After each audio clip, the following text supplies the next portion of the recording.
Okay, we're recording. All right, okay. Guys, this is our 50th episode. Yeah, that's crazy. Halfway to 100. Can you believe that?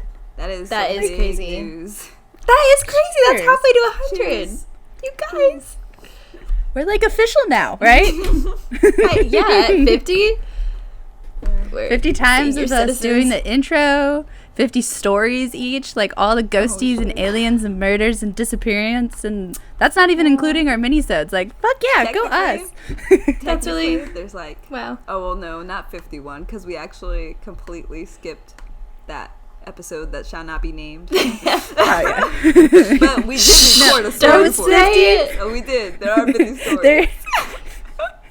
There are Yeah. 50 successful published stories. There's probably 5 hidden in the depths of our computer somewhere.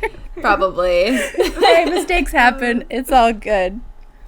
That's Cheers. exciting. I think I just accidentally showed one of my pictures. It just popped up in What? the corner. It's fine. Nothing.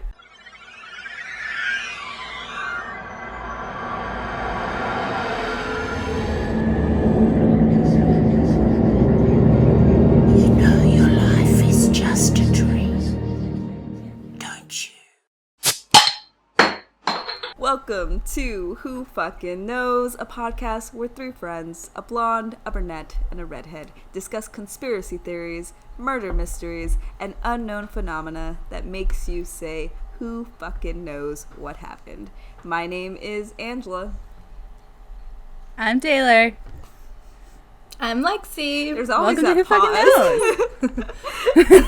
Who fucking knows who's gonna say their name next? We don't know. It's not like we've done it 50 times or Yeah. anything. Yeah, it's like, Well, everyone, if you're listening to us on Apple Podcast or Spotify, if you like us and want to hear more of us, it'd be cool if you give us a like, follow, comment, all that good stuff. Yeah, and check out our YouTube page. It's Who F **KEN knows Yeah. asterisk.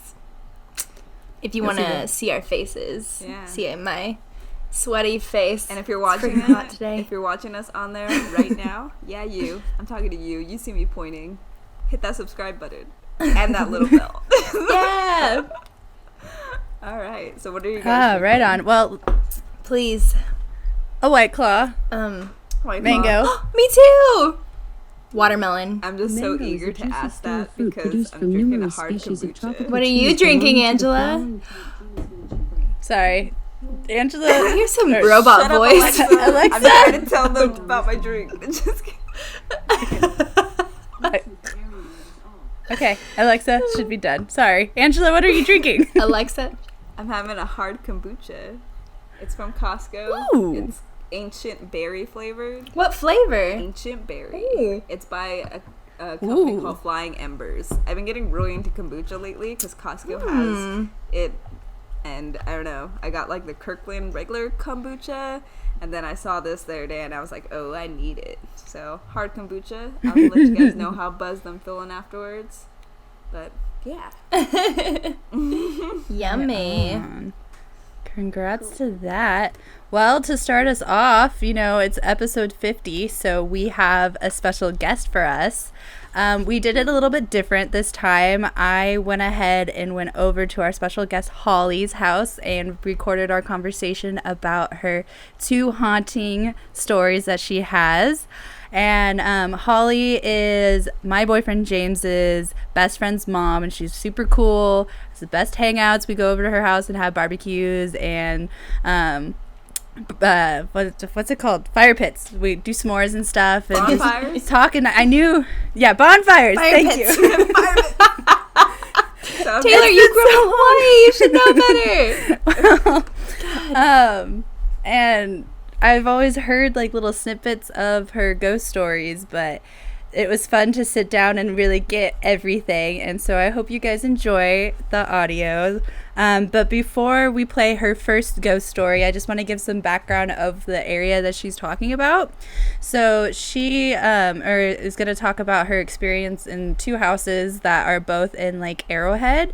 And Lake Arrowhead is in the San Bernardino Mountains of California. It's about an hour and a half, 2-hour drive from Orange County, where I'm at. And it's in the same zone of Big Bear and surrounded by the San Bernardino National Forest. It's really beautiful out there. I used to go up there all the time as a kid and to go see the snow and stuff like that. And it's also known for a lot of ghost activity. Lake Arrowhead Villas, which is Holly is going to reference, it is still around as well, but it was a sprawling mountain resort built in 1928 by Bugsy Siegel, who was a legendary mobster. Yes, his name is Bugsy. Yep, Bugsby. At the time, the resort was comprised of 3 individual buildings consisting of a private gambling club, a brothel, a speakeasy, luxury guest quarters, an Olympic-sized swimming pool, tennis courts, a barbershop, a private gas station, a ski lift, horse stables, and a highly coveted supply of artisan well water, which was used in the making of moonshine. So this fucking place had like everything. And it was holed up in the mountains, and it was supposed to be a luxurious retreat for Hollywood, and it was really remote and it was really private, so a lot of shit went down there. And so it's kind of understandable why there might be some ghost activity near this area. And then finally, just like a little background on a specific building she's going to reference. The building that now houses Brackenfern Manor was known as the Market during the time that Bugsy operated the property. The Market was made up of a soda fountain and a butcher shop on the bottom floor, an ice house in its basement area, and the top floor housed the now infamous brothel, aka the Crib, where Bugsy employed a crew of wannabe starlets to entertain his gentlemen guests. So that is some background information, and of course some photos have been popping up that I've done that I talked about. And like one fun fact about the manor where the crib was and everything, you can do a ghost tour of it because it's known to have 2 ghosts haunt the area, that specific building. And after the tour, you have the option if you want to add on staying the night there. So if world gets back to normal, I suggest let's do that. Yes. And let's bring Holly because she has cool stories. Absolutely. Okay, so here is Holly's first story. So, welcome to the podcast, Holly. We're happy to have you. Thanks for having me. Of course. No, Holly is our 50th guest. Well, not our 50th guest. It's our 50th episode. So she is our 5th guest, and this is exciting because we're halfway to 100. It's a big, milestone, I feel. So thank you for coming. You have some ghost stories that you have to share. Yes. Right? So are these ghost stories something that has followed you throughout life, or one specific area, or a specific house or time frame? Well, as far as I know, I've had 2 specific ghosts that I am a complete believer, and they seem to be connected to a house, a certain house, each of them. Both of them happen to be in Lake Arrowhead. Ooh. So tell me about this house. So the first house it was in Arrowhead Villas. Okay. And I'm I don't know for sure, but I think it was 1981, 82, okay. Early 1980s. Okay. So I was moving in to a house, and this is, I'll start from the beginning in that when I first moved in, it was a house that sort of, you parked up above, and then there were stairs that you walked down to the house. Okay. I was moving in, and I was by myself because I just had boxes. I was young. I had nothing. Are you the only one living in this house? I'm the only one at this point living in the house. And it came furnished because it was a friend of mine's. And so I just had boxes. So I was moving in by myself. And I remember it was evening time after work. I remember taking in my first load and walked down the steps, dropped off my boxes. And as I was leaving the house, I remember flipping on the porch light because I figured it might be dark the next time I came. Which, it was about dusk on my next trip. I come back down and I come with my boxes and I'm walking down the stairs and I notice that the light is out. Okay. So I'm like, well, maybe, did I turn it on? Maybe the light bulb burn out? like, okay, whatever. So I get down there, and sure enough, it was flipped on. Actually, I don't even remember how it was, but it was flipped back off, and I could have sworn. And, at this point, I'm like, yeah, I probably just forgot to turn it on. So it was a 2-story house, and right as you walk in the entryway, if you turn to the right, you go down the stairs to the downstairs bedrooms. And so this is my second trip dropping stuff off. I'm walking down the stairs. I have a box that I'm carrying down. At the bottom of the stairs, there's a mirror.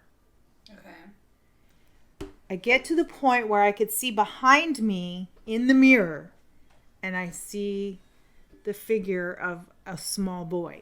Oh, It still gives me goosebumps because I could still envision him to this day. Could you see like his features and what he was wearing, or was it more of a shape? No, shadow? this one I could see he had very, very pale skin. He was wearing black pants and a blue shirt, and he had dark hair.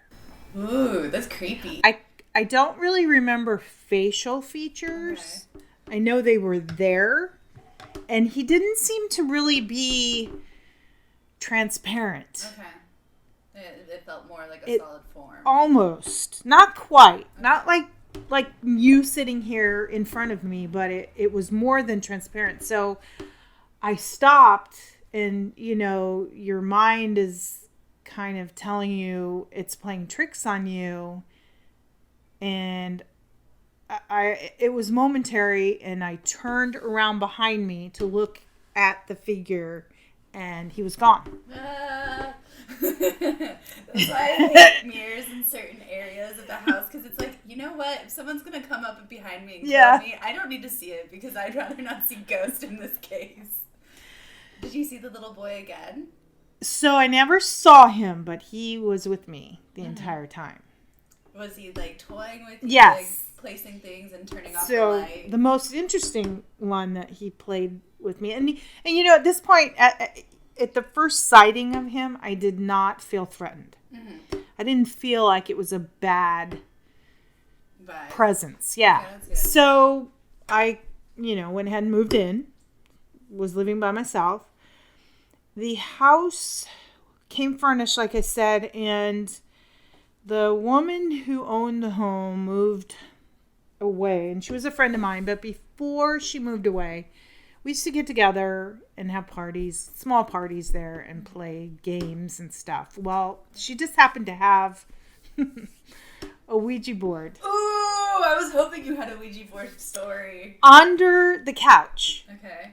So when I moved in, everything, it was lived in. There were books, there were kitchen utensils, everything you needed, including the Ouija board.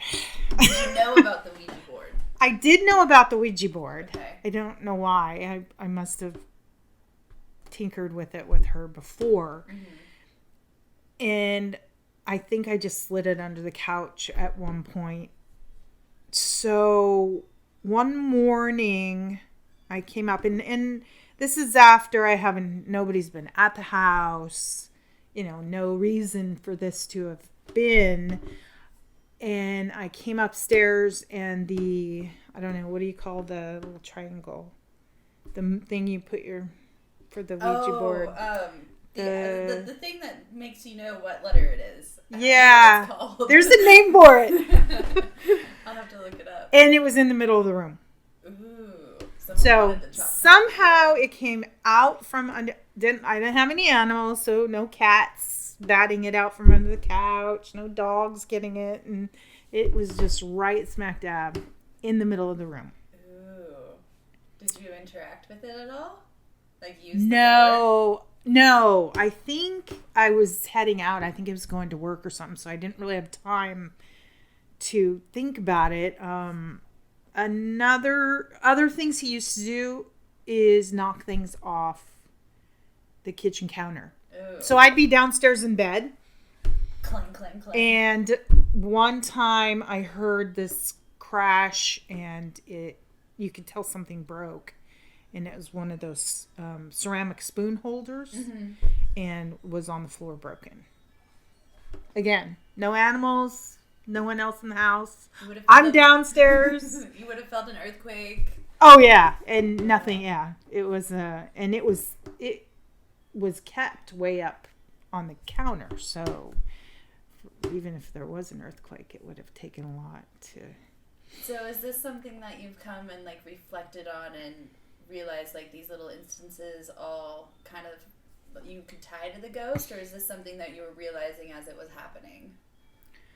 No, I felt it was him toying with me the whole time. Okay, cool. And so I always tried to figure out, the house was not an old house. Mm-hmm. So it wasn't as if it should have been haunted or anything. Okay. And so I always tried to kind of figure out why that one house or area was, because for all I know, he played with a couple different houses. Who knows? Yeah, maybe you traveled a bit. So, but that was the day before Google. Shucks. So, gosh, probably only about 5 years ago, I think I figured out who he was. Oh, really? Okay.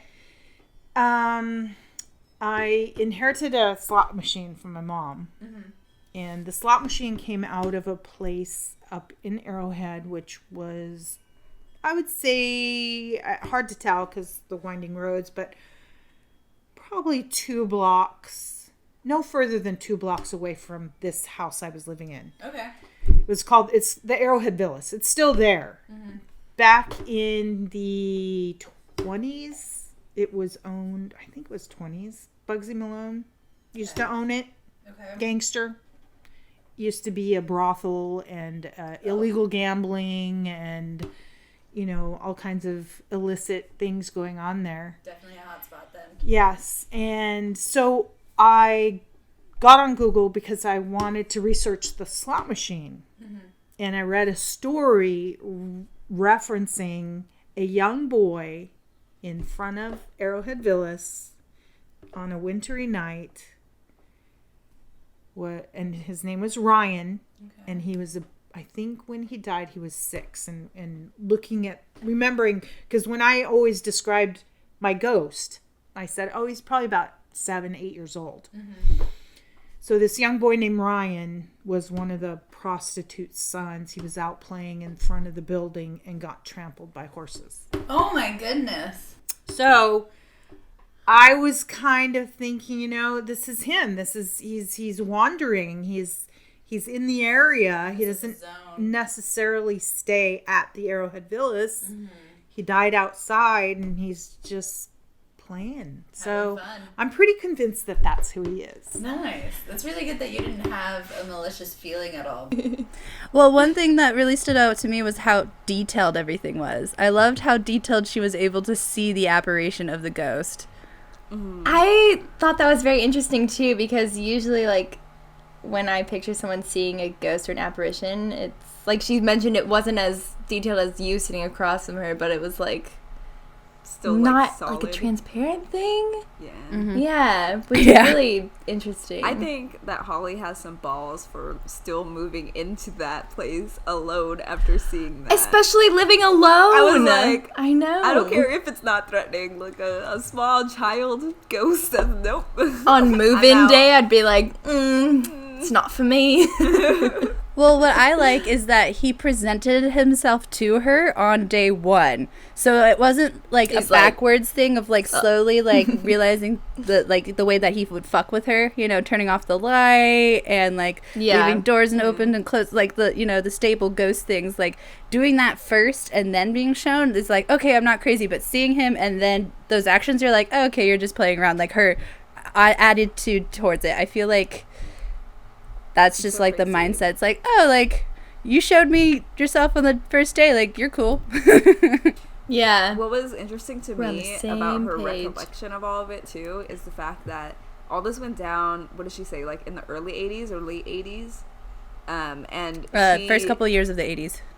so like early 80s, before the internet, and obviously this is something that happened to her because long after it happened, she looked it up online. And I feel like you have to have like a prominent experience that really kind of not fucked with you, but like sticks in your mind. To you in your mind to years later be like, all right, I gotta figure this shit out. Like, what was that, you know? Right, because she said it was only 5 years ago she discovered.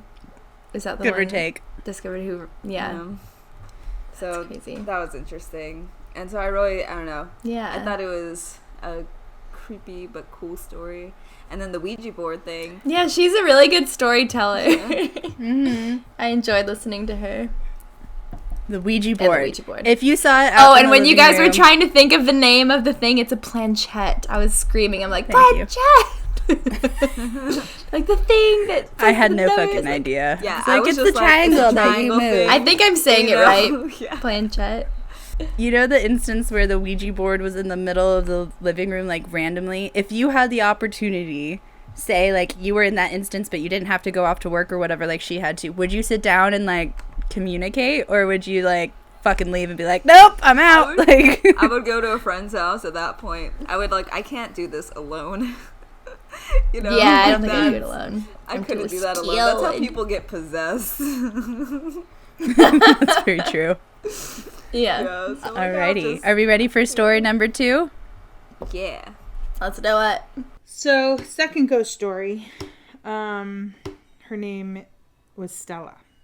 Okay. She Tell you? No, Okay. she didn't. We let our friend Chris Tatter name her. So we bought a cabin in Lake Arrowhead, not too far, a couple miles from Arrowhead Villas. So actually, it could actually be another story that I'd read at the Arrowhead Villas about one of the prostitutes was murdered by one of her Johns, thrown out the window. Ooh. But I don't know. That was kind of far away, little coincidental. So I'm not really sure who Stella is. Okay. So we bought the house, and I'm trying to think. The first thing that clued me in, I used to go up there a lot by myself, and I'd be laying in bed, and looking out the bedroom door was the hallway, and then across the hallway was the bathroom. And I remember seeing a shadow. So she was a figure. Mm-hmm. I never saw, Definitions. clothes, how old she was. Now, and I only saw the figure, but I did feel that it was a woman. Mm-hmm. Like So- the presence. Yes, the presence was female. I don't know why I felt that. So I tried to tell Mark. He wouldn't believe me. Oh, really? Okay. Oh, no. No. He would not believe me at all. Okay. So, I saw that shadow, tell him about it. He's kind of non-believing, and then weird things start happening to the point where he has it in the back of his mind now that maybe. I still don't want to believe it. Yes. But I feel like this is the only explanation that I don't want to acknowledge, type of thing. So, I think the next thing that happened was our TV remote disappeared. Who's that? It was Mark. Oh. Our TV remote disappeared for the big TV in the family room. Okay. We looked everywhere for that TV remote. That's an Everywhere. amazing thing. We took apart the furniture, Oh, boy. under the furniture. And it was a time when after we used it, we always put it up on the mantle. Mm-hmm. Nothing else really was on the mantle. So there's no way you could miss it anyway. So we gave up. How old are the boys at this point? Are they around? Oh, this was only 6 years ago. Oh, okay. So 6 I'm years thinking, ago? like, kids, maybe they hid it somewhere in the Oh, backyard. no. No, and they Okay. weren't up there very much. Okay. So we gave up. Mhm. Gave up on that. So Stella, some interesting stories with Stella. There was a closet kind of like this, except for the door went higher. like So a it was an normal under door? the stairs closet. Okay. And that's where I felt she was. Like that's where she stayed. Yeah, I think that's where she went to when she was not out bothering us. The door used to pop open all the time for no reason. Was there any like draft No. coming from that? No, and it was one of those real hard, sticky things that once you jam it shut, it's not coming open. Okay. Again, with her, I didn't feel threatened. Okay, that's nice. It was more, I don't know if she was toying with us or what. And I mean, she did a lot of interesting things that I don't remember the in what order, but there was, so I'm trying to convince Mark that there's a ghost, and he's not buying it at this point, even though I said I saw her weird vibe around the closet. The TV remote's gone. So we lent our cabin to my friend Chris Tatter and his wife Iris, kind of for a honeymoon type thing. And they went up there. And I hadn't told anyone about this. Other than Mark. And I get a text from my friend Chris. And he texts me. And he says, "Is your cabin haunted?" Ooh, that's a fun And one. I was like, I'm not crazy. I think so. All I wrote was, "I think so. Why?" He goes, "Well, I feel like there's a woman spirit here." He's agreed So with you without any knowledge of it. Even without me saying anything, that I didn't even, he felt it was a woman. So he asked me, he goes, "Well, what's her name?" I go, "I don't know. You name her." And so he named her Stella, which I think was his grandmother's name or something. So we called her Stella from there on out. So I don't know. He felt, and his wife felt the presence there that time. They didn't feel threatened. And so another time we had some other friends up there. They stayed with us. So we were all four there. Talking on the couch, playing games, doing whatever. Mark, we were talking about music and YouTube videos, and we asked them, "Hey, did you guys ever see the YouTube video of Black Betty, where it's a spoof on the song Black Betty?" Okay. And it's a guy in a bus that gets beat up and he's bloody, and instead of saying Black Betty Bambalam, it's like, "Oh, Black Betty ambulance." So anyway, that's the gist of the video. Now you're gonna have to watch for it. You'll have to look at it. So Mark's trying to find it on his laptop to show them, because they hadn't seen it. Couldn't find it. Just could not find it to save his life. So he got fed up, pushes his power button, completely turns off his computer, puts it on the kitchen table, and that's where it stays for a few minutes. Is it like closed or is it open? No, it's open. Okay. Screen's black, completely off. And I don't remember. I think he and Chip left to go out to a bar. Brenda and I are sitting on the couch. We're just talking. About 20 minutes after they left, we're sitting there, yada yada. Computer goes on and goes right to the YouTube video we were looking for. Stella, thank you. My creepy. Oh boy. I think she was intrigued with the electronics. I think we had issues with lights too at some point. Oh, the TV. Our TV used to go on and off all the time by itself. Huh. On and off. Off isn't too weird, because I know sometimes it does that, but it used to go on. Another issue with the remote. one night we're in bed watching TV. I think I was watching TV. Shut it off. Put the remote in between us because that's where I always put it. Yeah. So as, because he gets up and watches. I don't remember the details. I remember if he was getting up and he wanted to turn the TV on or if he wanted to turn it off. Could not find the remote to save his life. She jumped in bed and took it from him. And I don't even remember where that one was found. But it was gone. It was gone. And we found it, I don't know, later on the next day somewhere. I don't know if it was under the bed or somewhere where it should not have been. It would have been really tough to make it jump into that position. Yeah. And so, well, let's see, what else did she do? I think the only really, really significant thing is we had our friends, the one, Chris and Iris, who named her. Mm-hmm. They came up and spent a weekend with us. Mm-hmm. And they had a little girl. I think Lexi would have been 4 at that point. Her name is Lexi. That's funny because my friend Lexi is on the really? podcast too. Short for Lexington? Nope, just okay. Lexi. Hers or is Alexis. short. I forget her name's Alexis.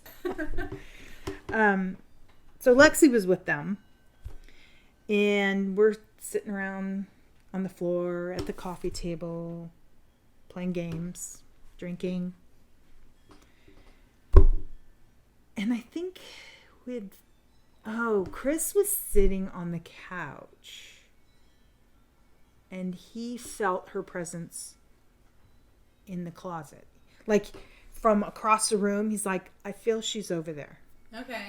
And this is the closet under the stairs. That's yes. her zone. Lexington was sitting in between the couch and the closet. And she was facing us, so her back was to the closet. Okay. And she was just playing by herself. She must have been 6, 7, 8, 9, 6, 5 maybe. Just playing by herself while we were yucking it up and drinking and playing games and getting stupid.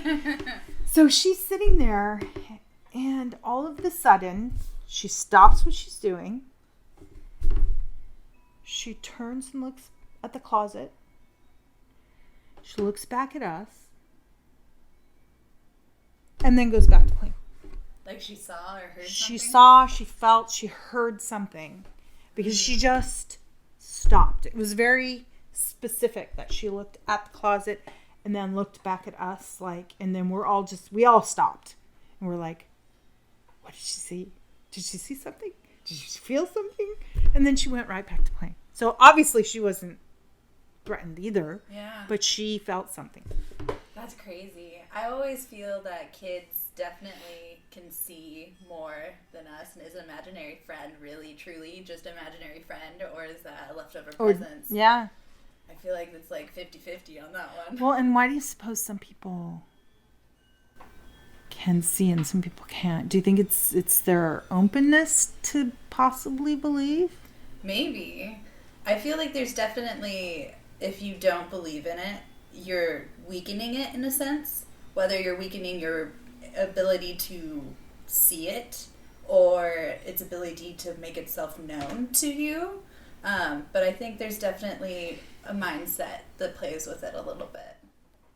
The TV remote that we lost pretty much the first day showed up sitting on the mantle. I think we had the place 3 years, right when we were moving out. Just sitting on the mantle. Please don't leave. I'm done playing with you. Here's your remote and it's back. like, I don't remember. I think it was one of us that was up there by ourselves, and it's like, did you find the remote? No. Did you find the remote? Well, it's sitting on the mantle. Did you? We're like, I didn't do it, and you didn't do it. So how did it get there? Nobody else was there. So we did finally find that, and I don't know. She never made me feel. Mark, I think Mark said he saw her figure in the hallway once too. When I wasn't with him, when I wasn't up there with him. Okay. So It's like, see?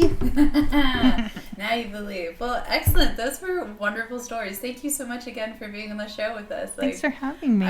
What stood out to me the most about this story is that herself and her friend that stayed at the place and had no prior knowledge of her experiences, they both agreed that it was a female presence.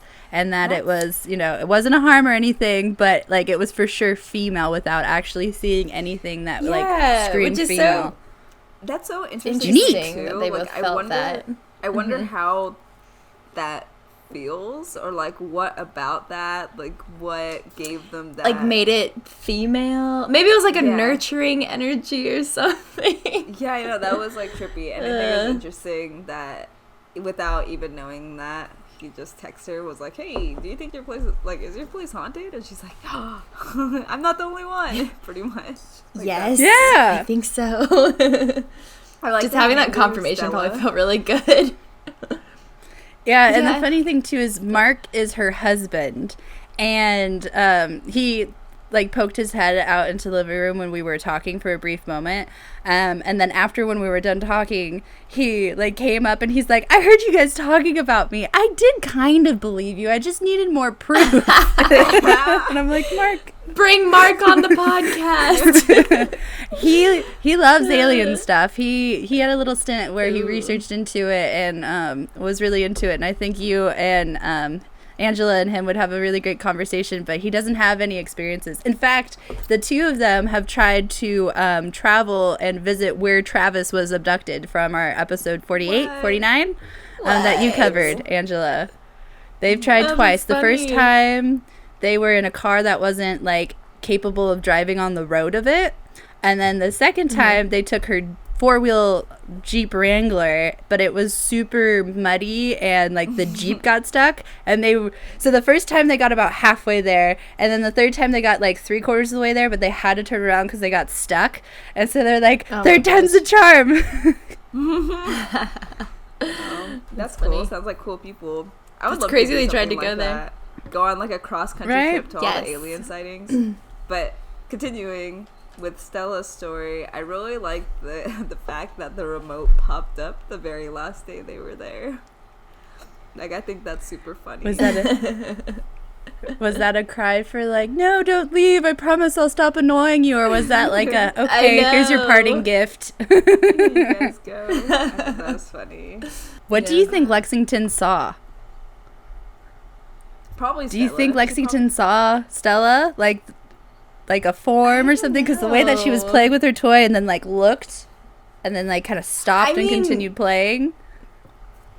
What interests me is if it's this female presence that they felt the presence of, like how Lexi said earlier, what if it was some kind of nurturing presence? What if this ghost was like interested in the baby because it's like, who knows what kind of history it had, and it was looking at her, is probably doing something nice or like playing with her, like, ooh, you know, and or like felt warm, motherly. Maybe made like a silly face. Because, you know, like whenever I see a kid, I make a silly face. Yeah. That's true. Who fucking knows? I wish that they still knows? had that house, because I would love to have gotten up and like checked it out and like, you know, maybe had a sleepover up there type of thing. But they sold the place right before I met them, and so I'm like, darn it. Next time. Darn. Yes, thank you, Holly, you're the best. She's a great Alrighty, storyteller. All right. Okay, I'm gonna tell you guys about something I was obsessed with in middle school. Taylor, any guesses? The Jonas Brothers. I know that's not a topic, but that's what you were obsessed with. Like secretly. Do you remember I have like a phase where I was obsessed with and very afraid of spontaneous human combustion. Oh, yes. There was a show. We like Fringe. read a story about it in Fringe. And then we read a story about it in like English class. I'm like, holy shit, that's how I'm gonna die. And it's very fitting for I today. remember that. It's fucking hot. It was a very real fear of Lexi's. Like, very real fear. It's like, this is how I go. But yeah, I'm gonna tell you guys about the phenomenon, whatever, spontaneous human combustion.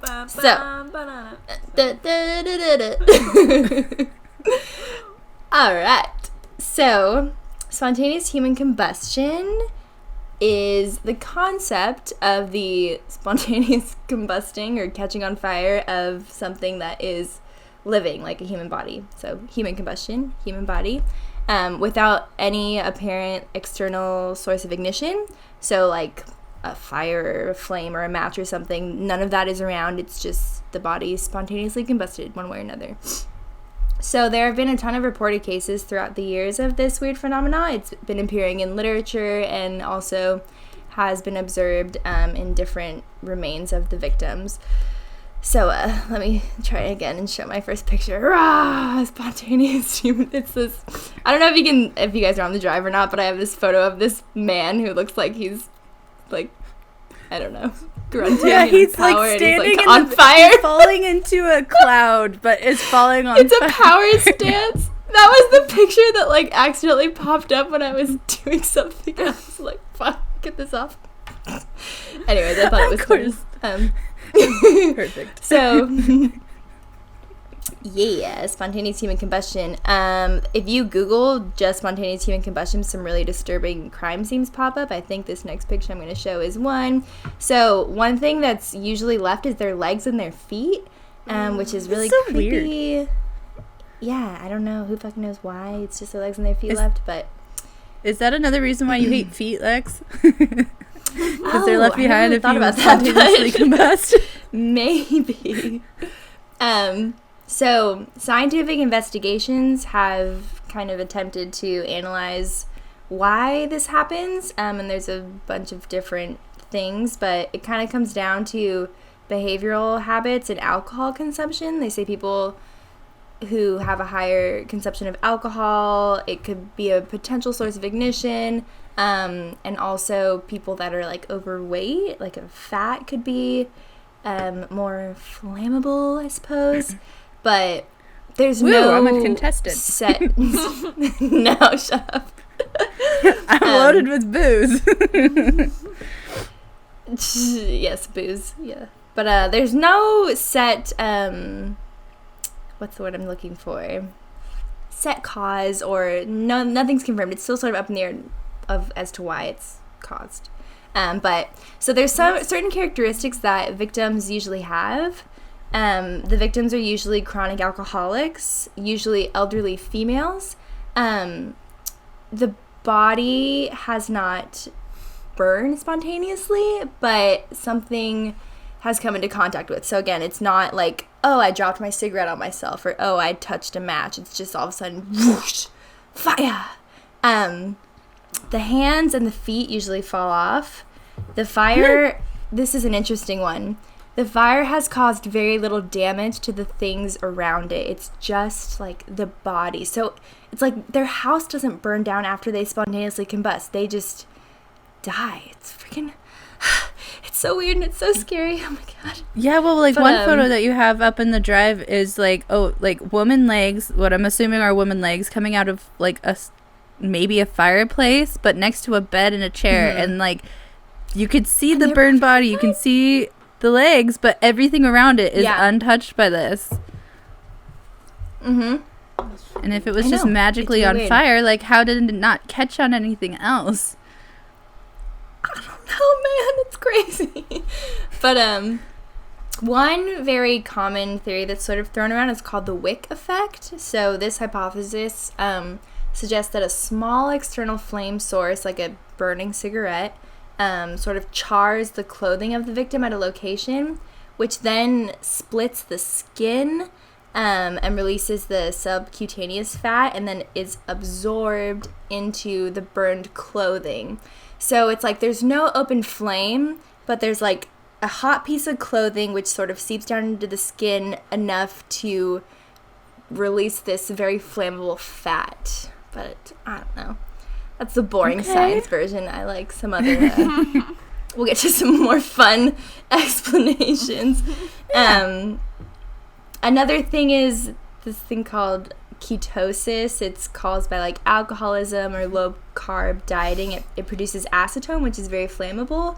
So that could lead to spontaneous human combustion. But there's a lot of like physiological explanations and stuff like that. But If that was Well, Let's get to everyone the who's on the alternative keto theories. diet, you should fucking stop that shit. You might combust spontaneously. I was gonna say, if that was the case, then I think that people, like, we would have an uprising of spontaneous combustion because the keto diet During is like quarantine. all over the place right now. the keto, that's Imagine. true.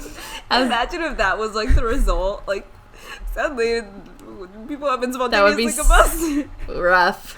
That's the next thing of 2020. The keto diet. Spontaneous Yeah. What else you got? combustion. Spontaneous combustion. Well, I was thinking because of quarantine, like everyone's drinking more alcohol and just staying at home, ready to spontaneously combust. I don't know. Staying at home, getting fat. Story of my life. Okay. Anyways, so one interesting theory involves a poltergeist. So this is from a 1976 book by Michael Harrison called Fire from Heaven. So he suggests that spontaneous human combustion is connected to the poltergeist activity because he argues, quote, the force which activates the poltergeist originates in and is supplied by a human being. So basically says spontaneous human combustion, fatal or non-fatal, belongs to the extensive range of poltergeist phenomena. So because poltergeists start in a human, maybe like when they're trying to get out, they also leave behind a fire or something, or they have like an energy which could spark a light or a flame. I don't know. It sounds plausible. I could totally fuck with that idea. Like your body can't handle the energy that it has come across, or the energy attaches to you, and it makes you just done. Yeah. So this other thing called ball lightning, which I didn't look too much into exactly what that is, but I think it's sort of like what it's saying is a ball of light or lightning that happens randomly. They use that to this try guy to named John explain UFOs. Abrahamson. Oh, really? Yeah, ball. They just try to like, use it it's for an like some excuse for weird everything, weather don't they? phenomenon. Yeah. Yeah. So they're saying it's like circumstantial only, but you could be charred by the ball lightning, and then it could cause a spontaneous human combustion. So the next thing I'll talk about are some real life stories of spontaneous human combustion. So this photo, this is that I'm showing is the, I don't want to say leftovers, but I'm going to say leftovers of the remains. Okay. I'm not a horrible person. The remains. You fucking Hey, cannibalist. you know what? That is just as bad as fire pit. The leftovers. The remains of Mary Reeser, and here's a picture of her also. But so Mary was a 67-year-old woman, and she was found burned to death in her house after her landlady realized that the house's doorknob was unusually warm. So the landlady notified the police, and entering the home, they found her remains completely burned into ash with only her legs remaining. And the chair that she was sitting in was destroyed. So I guess that's one piece of an object that was intact. But basically, the detectives found that Reeser's temperature was around 3,500 degrees Fahrenheit, which really puzzled investigators because everything else in the room, aside from the chair, was intact. So Reeser took sleeping pills, and she was also a smoker. So it's kind of like, oh, was she holding the burning cigarette and she fell asleep and sort of ignited her gown? But and There that's would be evidence ultimately- of that. Yeah, exactly. So it's inconclusive, but that's their best guess aside from spontaneous human combustion. A more recent case, and I was like, whoa, there was one that was not in the 70s, because most of these other instances were in like the 70s or 50s, 60s, like way back when. But there was one in 2010 of this guy. His name was Michael Farhetti, and he's an Irishman. That was my Irish accent. That was really bad. Irish. No. Sorry. No. So No. this poor fellow was in December 2010, a 76-year-old man. He was from Galway County in Ireland. And I love actually Galway. the coroner, yeah, I know, I've heard it's really nice. But the coroner, oh, this fills up the whole screen. The coroner recorded his cause of death as spontaneous combustion.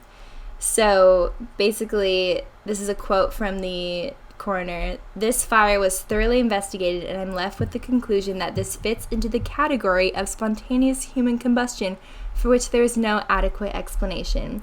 So sort of the same kind of story as my girl Mary Reeser. He was at his home. Nothing else around him was burned, as you can see in this photo. He had his legs were the only things left. Everything else was burned, and they can't even find any sort of cause. It's actually quite a mystery as to how the fire was caused. A lot of people assume the wick effect. I think he was also a smoker, but they just like to throw that out there to make an excuse. But anyways, who fucking knows if spontaneous human combustion is a thing or not? Personally, I have always been a firm believer that it's a thing. I really hope that's not how I die, but yeah, who fucking knows? I think it's weird. That's what I got for you guys. I think people are made up of like a lot of electricity, or we have a lot of like electricity flowing through us. That's how our brains and our like nerves. That's true. Our everything neurons. communicate. Yeah. Yeah, so it's like, what if that That's 100% sparked true. something, and like, what if someone who drinks a lot of alcohol, something happens where it's like the electric pulse kind of creates a spark, and then it. Yeah, that's an interesting theory. And our heart too, I think, is some electricity. Correct me if I'm wrong. Well, Either that, you know when you or like what wear better way socks. to get. Oh. Finish I your was gonna thought. say- What better I way? was gonna say either that, or what better way to get rid of a murder victim than to be like spontaneous combustion. Done. Oh, they died of spontaneous combustion. That sucks. Yep, there's no other thing to look into since there. Well, you know when you wear socks and you are on carpet and you rub your feet and then you like touch the TV and you could shock yourself? What if they're doing that? Yeah. Like drink a lot, try to shock yourself, and And they're like, and a poltergeist trying to get in there. on top of a fucking poltergeist. Maybe an alien's trying to God. get you too, and like instead of making And you there's, like like, a hover ball up, of it's not ready lightning for and you, and shit. it makes you explode. Yeah. It's like a Dude, conundrum. who fucking knows? Crazy stuff. Nice Who story. fucking knows? Yeah. I'm glad you were able to talk about one of your biggest fears in middle school. Yes. Not the Jonas Brothers. It felt good to research it and be like, the anxiety's coming back from it. Deep breath, deep breath. Yeah. But it's very fascinating. Science can't explain it, so I appreciate that. That's pretty cool. All right. So, have you guys ever heard of MK Ultra? Yes. I want to say yes, about- but I need more details. Do you know why I heard of it? Because of that Taylor Swift video that came out. Look what you made me do, and everyone's like, she's like explaining MK Ultra. I'm like, what the fuck is MK? Yeah. I don't know if you've heard any of those theories, but I have not heard any of those theories, but that's crazy. Have you heard of Operation neither. Mockingbird? Yes. Yes. Okay. I haven't heard of that one. Oh, that's interesting. One of you. That's cool. All right. Cool. I have a Yeah. person that doesn't know each One or the other. So, recently I watched this documentary. I've been pushing it on Taylor, and before this episode, I told Lexi about it. It's called Out of Shadows, or Out of the Shadows. It's kind of weird because these two things are mentioned in this documentary, and I think I heard about them briefly before I watched it, but then when I watched it, I was like, oh, I gotta cover this shit. And the documentary talks about a lot of other stuff, so I recommend it, like, for someone to watch it. But what's interesting about that documentary is that YouTube, if you search for it, you're not gonna find it. Like, it has 13 million views, but it won't come up as one of the recommendations. I guess YouTube has been doing this thing where they kind of shadow ban conspiracy videos, but it's interesting because the only way I could come across this video was by Googling it and then looking through articles, and an article happened to have a link to the full documentary that's on YouTube. So if you look for it, Out of Shadows, hopefully we don't get shadow banned for even saying these words, but yeah. Taylor, we're gonna say something. A little loop crazy. around. I was able to find it on YouTube by the Out of the Shadows or whatever official. You have to put official, and then it's the first one that pops up. Oh, okay. Well, that's cool. Oh. That's very cool. So, Yeah. I'm going to talk about MK Ultra first. So, MK Ultra was a top secret CIA project in which the agency conducted hundreds of experiments, sometimes on unwitting US citizens, to assess the potential use of LSD and other drugs for mind control. Okay. So I totally know yeah. about this then. So they would use in the Look what you made experiments- me do. Yeah. They would try to see if they could use Taylor Swift song. Don't mention T-Swizzle here. Google it afterwards.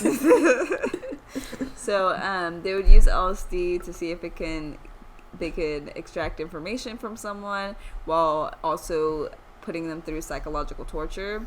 So through Project MK Ultra, Project MK Ultra lasted from 1953 until about 1973, and the details of the illicit program didn't become public until 1975 during a congressional investigation into widespread illegal CIA activities within the United States and around the world. So in the 1950s and 1960s, the height of the Cold War, the United States government feared that the Soviet, Chinese, and North Korean agents were using mind control to brainwash U.S. prisoners of war in Korea. So in response, Alan Dulles, director of the Central Intelligence Agency, CIA, approved Project MK Ultra in 1953. The covert operation aimed to develop techniques that could be used against the Soviet bloc enemies to control human behavior with drugs and other psychological manipulators, including sexual abuse. Like that was one of their psychological things that they would use. So the program isn't like the involved- majority of the people that were involved with the program male? I do not know. I'm not sure. But yeah, I don't have that information in what I collected. But the program That could just be a involved- half-haired thought I had. So the program involved more than 150 human experiments involving psychedelic drugs, paralytics, and electroshock therapy. Sometimes the subjects knew that they were participating in a study, but at other times they had no idea, even when the hallucinogens started taking effect. There's videos online of different subjects that were not aware of it, and it's weird because it's I wonder how much of the stuff they were given, because they're completely just out of their mind, what the fuck is going on. So many of the tests were conducted at universities, hospitals, or prisons in the United States and Canada. Most of these took place between 1953 and 1964, but it's not clear how many people were involved in the tests. The agency kept notoriously poor records and destroyed most of MK Ultra documents when the program was officially halted in 1973. So I don't think they really took notoriously poor records. I think they were just we got to get rid of this shit once they're busted. So Wow. yeah. Also, if everyone was tripping on drugs, they might have had really bad records. That's true. Who knows?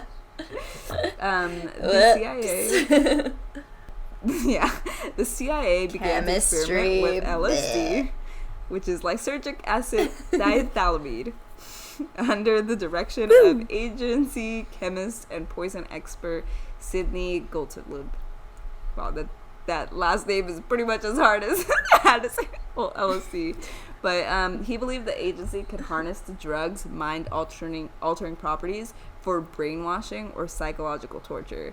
Under Project MLK, the CIA began to fund studies at Columbia University, Stanford University, and other colleges on the side effects of the drug.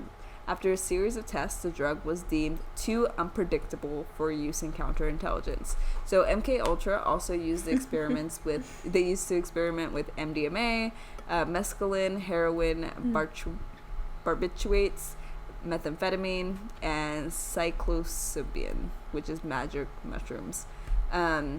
Operation Midnight Climax was an MK Ultra project in which government employed prostitutes who lured unsuspecting men to the CIA safe houses where drug experiments took place. So the CIA dosed the men with LSD and then, while at times drinking cocktails behind a two-way mirror, watched the drug effects of the men's behavior. Recording devices were installed in the prostitute's room disguised as electronic outlets. So most of Operation Midnight Climax experiments took place in San Francisco and Marin County, California, and in New York City. The program had little oversight, and CIA agents involved admitted that a free-willing, party-like atmosphere prevailed. An agent named George White. Sorry. Yeah, it's like, party! I just had a small little antidote to put in, is that the double-way mirror and watching them trip makes me think of the beginning of Pineapple Express when they're testing out the weed and they're watching him and they're like, what are the effects, Surgeon? And he goes like ballistic and they're all like, what the fuck? What do you say? Shit, there's something he says where it's like something about pancakes or like waffles or some kind of like... You've been smoking item 9 for 7 minutes and 13 seconds. We're going to ask you several questions. How do you feel? Well, sir, I feel like a slice of butter melting on top of a big old pile of flapjacks. Yeah. Oh my god. So, an agent named George Wright wrote to Gottlieb in 1971. He said, "Of course, I was a very minor missionary, actually a heretic, but I toiled wholeheartedly in the vineyards because it was fun. Where else could a red-blooded American boy lie, kill and cheat, steal, deceive, rape, and pillage with the sanction and blessing of the All-Highest?"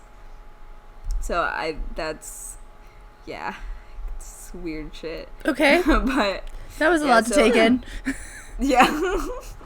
So, Frank Olson was a scientist who worked for the CIA, and at a 1953 CIA retreat, Olson drank a cocktail that had been secretly spiked with LSD.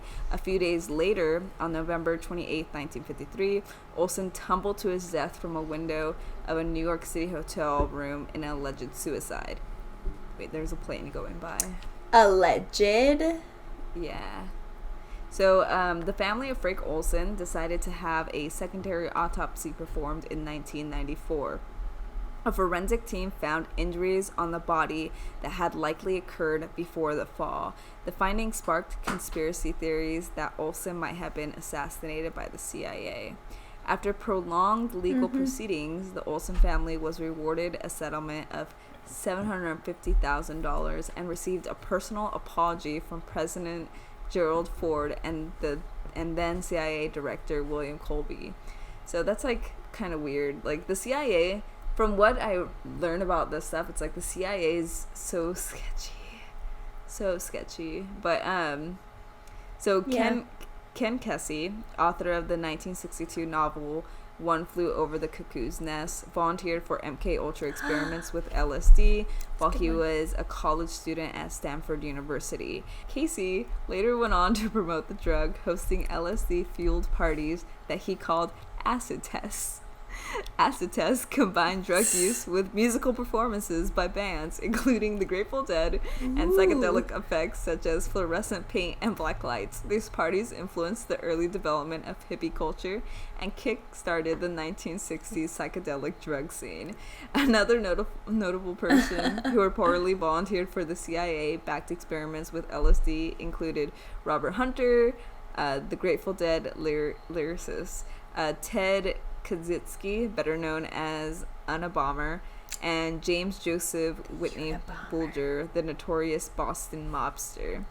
So in 1974, New York Times journalist Seymour Hersh published a story about how the CIA had conducted non-consensual drug experiments and illegally spied on U.S. citizens. His report stated that the lengthy process of bringing long-suppressed details about MK Ultra to light. So the following year, President Ford, in the wake of the Watergate scandal and amid growing distrust of the U.S. government, set up the United States President's Commission on CIA Activities, with the United States to investigate illegal CIA activities, including Project MK Ultra and other experiments on unsuspecting citizens. The commission was led by Vice President Nelson Rockefeller and is commonly referred to as the Rockefeller Commission. The Church Committee, held by Idaho Democratic Senator Frank Church, was a larger investigation into the abuse of the CIA, FBI, and other U.S. intelligence agencies during and after the resignation of President Richard Nixon. The Church Committee delved into plots to assassinate foreign leaders, including Cuban dictator Fidel Castro and Congolese independence leader Patrice Lumumba. It also uncovered thousands of documents related to MK Ultra. These revelations resulted in Ford's 1976 executive order on intelligent activities that prohibited experimentation with drugs on human subjects except with the informed consent in writing and witnessed by a disinterested party of each human subject. So that makes sense. Okay, all this, I'm just like, that's really interesting, because the fact that it's illegal to do it unsuspectedly, but it is fine if they have the consent. So I wonder what other kind of experiments have been going on under the radar with people's consent, you know?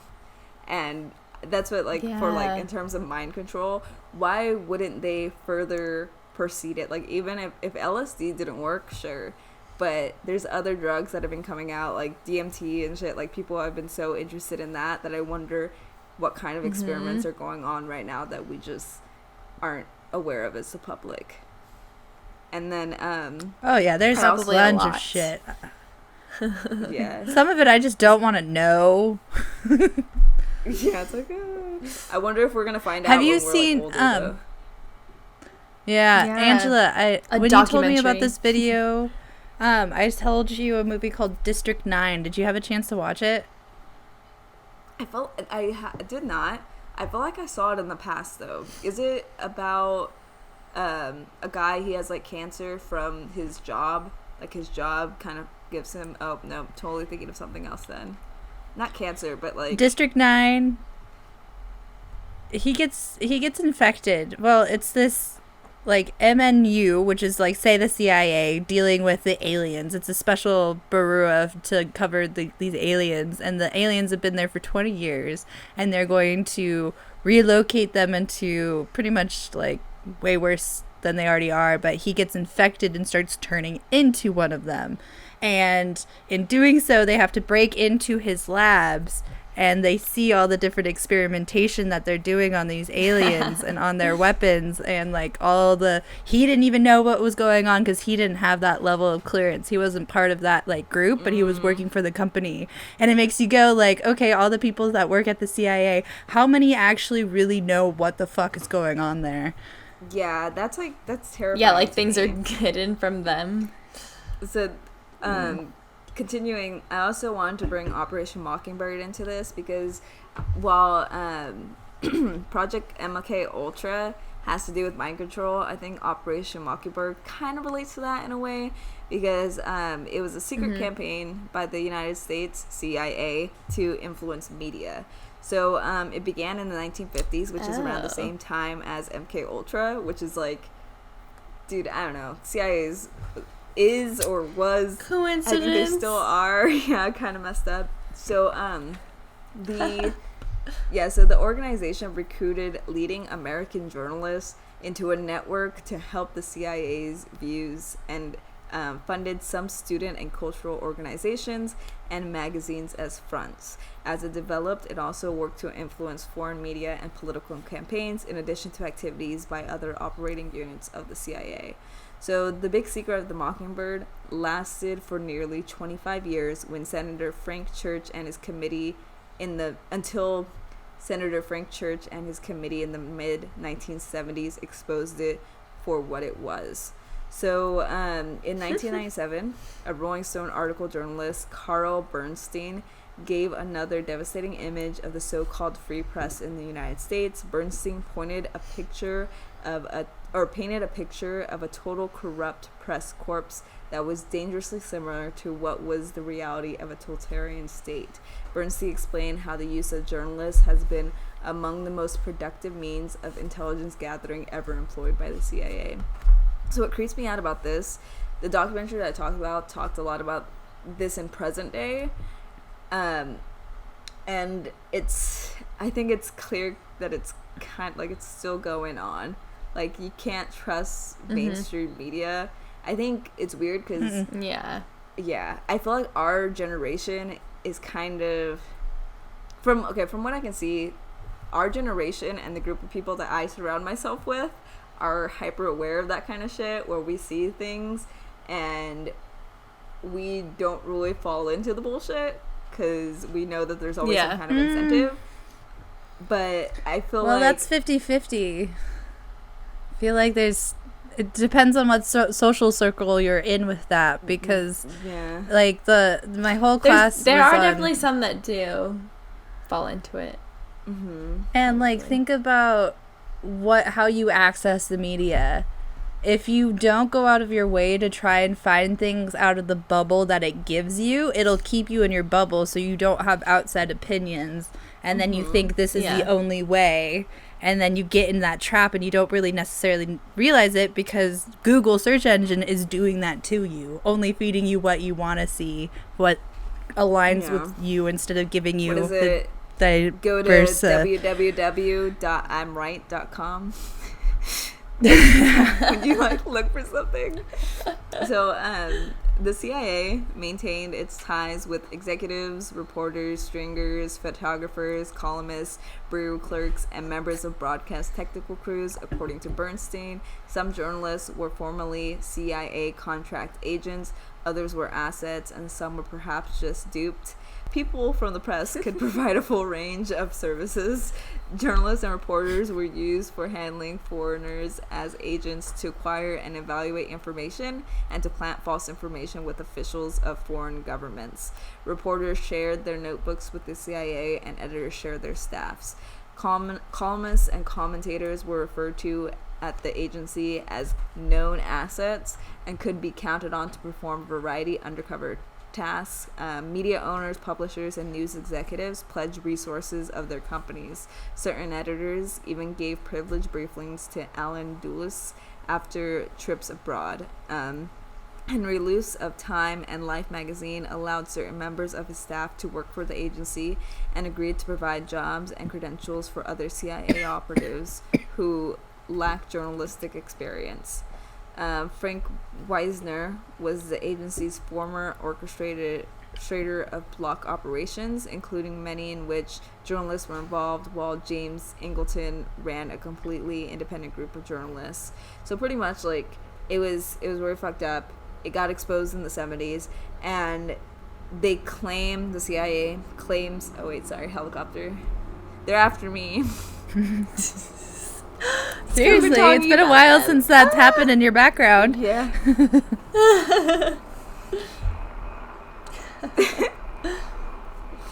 see if I... We've definitely mentioned the FBI breaking down your house because of all the different noises in the background. It's finally time. Episode 50, that's it. You're done. We're done. One of these days, man. So, the CIA, it claims that it shut the program down in 1976. But in 1977, after the systematic media manipulation was publicly exposed by congressional investigators, the CIA created an Office of Public Affairs that was tasked with guiding press coverage of intelligence matters in a more transparent fashion. The agency insists that it no longer maintains a stable of friendly American journalists, and that its efforts to influence the press are much more above board. but in truth, the intelligence empire's efforts to manufacture truth and mold public opinions are more vast and varied than ever before. One of its foremost assets is Hollywood. So the agency has established a very active spin machine in the heart of the entertainment capital, which works strenuously to make sure the cloak and dagger world is presented in heroic terms. So since the mid-1990s, but especially after 9/11, American screenwriters, directors, and producers have traded positive portrayal of the spy profession in film or television projects for special access and favors at the CIA headquarters. So pretty much like since the 90s, they've just been, every time there's a spy movie, anytime the CIA is portrayed, it's always in a positive light. And a lot of these movies have CIA agents that are kind of on set, giving notes, approving stuff, and like making, like changing screenwrites and That's stuff. funny. Yeah, so it's like, it's Wow. really fucking weird. Yeah, so it's like, You I can't don't make know. us look like we're the bad guy because we're the They good have guy. them even if wrapped we do around their bad things. finger. yeah, so that's really weird to me that it's, I don't know, that the CIA, man, the CIA covers a lot of shit. UFOs, mind control, media control. And what's Jeez. weird, the documentary that I watched, it showed kind of, it was talking about how mainstream media is all just owned by the same companies. And it showed, like, this is like something I already knew, like they're all the same message, but it was weird because they showed a play-by-play of different media companies pretty much saying the same exact shit, like, this is detrimental to our democracy, this is bad, like they were saying the exact same thing over and over again, different media channels, and it's like, who the hell is feeding them this story and this message? And it's weird, it's really fucking weird. That's really interesting. I don't know if Yeah, you guys can so hear, but Dexter's suspicious. yelping in his sleep, like he's running in his sleep and he's making noises. He's saying he agrees. Exactly. Mind control. Yeah, so That's who fucking crazy, knows? though. Can't trust nobody. Nope. Damn. Well, like, if you think about it, like, if you look at the origins of science and, like, technology and how we know about the human body and stuff like that, like, there's a dark fucking past there. And I feel like it's not surprising to see that social structuring and nationwide and, like, security, national security would have very dark corridors as well, and wanting to, like, keep the herd To figure out how controlled. can There we go. control- Fuck. There was an It's episode late. of Joe. Yeah, there was an episode of Joe Rogan where he was talking about kind of ancestral tribes and how tribes would maintain group order, but now the United States is like a tribe of millions, and it's like, how the fuck do you control a tribe of millions? And it's like, you put information in front of all of them that they all just like, so it's like, this is, I don't know, it's mind control in the form of media, which is, I don't know, it's weird. It gives me the creeps. But it's like, what are you even supposed to do about that? Yeah. You know? Yeah. Well, Don't you look know, at the if you news. I have don't know. if you have any thoughts, theories, comments, you should definitely leave them down in the comment sections below this video or on our Apple Podcasts and all that good stuff, so we can further our knowledge or different perspectives of what fucking could be the answer. Who fucking knows? Yeah. Where can you find us, Angela? You can find us at our website at www.whofkenknows.com. On there, you'll see, you'll be able to web stream the podcast if you're, I don't know, if you're listening to us, you already know how to listen to us. But that's our website. You Just can see fucking like us. yeah, just fucking like us. And you can find us on YouTube at who f *** KEN knows, little question mark. And you can also find our Instagram, which is at whofken knows. And on our Instagram are all of our links. We put little episode previews and stuff. Follow us, give us a like, DM us your thoughts. We'd love that. We love hearing from you guys. And yeah, I think I covered all the grounds. I'm like 2 hard kombuchas deep, and I feel like I'm rambling. So I'm gonna stop. Yeah, feeling good. Yeah. Perfect. Pretty good. Well, Yay. That was perfect. Until next time, friends. Bye. Bye. Bye.